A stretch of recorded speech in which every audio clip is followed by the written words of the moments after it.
We started the year off in pretty fine new business form.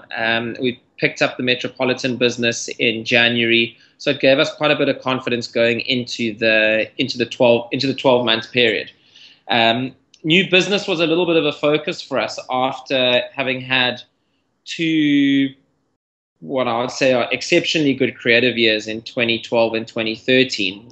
We knew that the reputation that we'd created for ourselves from a creative perspective needed to convert commercially for us. So we were quite forthright in our view that converting to strong commercial success was what 2014 was going to be about for us, or needed to be about for us, really.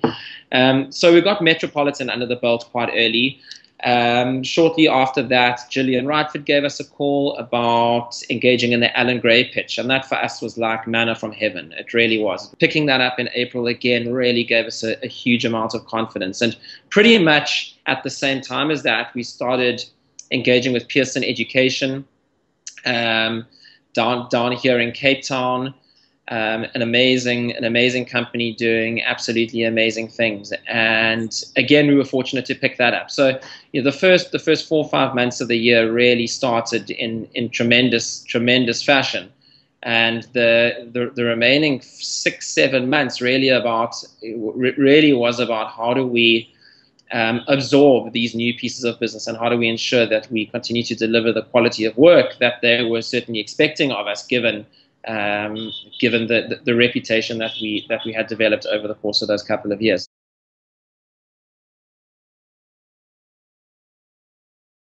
It always puts pressure on you when you win these awards, because you come off such a high base. You say, well, what does it mean if I don't win it next year? Does it mean we've come off the boil, or does it just mean that somebody else has done a great job? So winning it in 2013 and following that up with it in 2014 really was validation for us that we were continuing to do a good job, and that work was being recognized by the industry at large. And as I said, it's always great to be recognized by one's peers in the industry.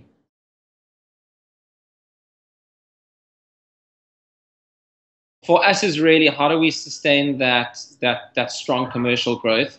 It's always quite difficult when you've got an agency that has the kind of scale that we do, but we see that as a major benefit in being able to onboard new clients and deliver without any disruption to our existing client base, and certainly onboard those new clients and hit the ground running, because we've got the resources at our disposal to do it. So for us, it really is about continuing that strong commercial success, and then how do we make 2015 the year in which we get both of those things absolutely right? So how do we kill it again on the creative stages around the world?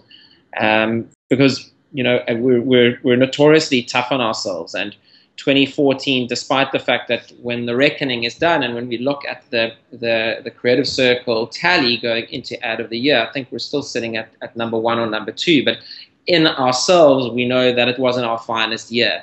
And I think where we want to be by the end of this year is to know that we've got an A+ on the commercial side of the business and delivered an A+ on the creative side of the business. So for us, it's about how do we create that dream year for all at Ogilvy and Mather Cape Town.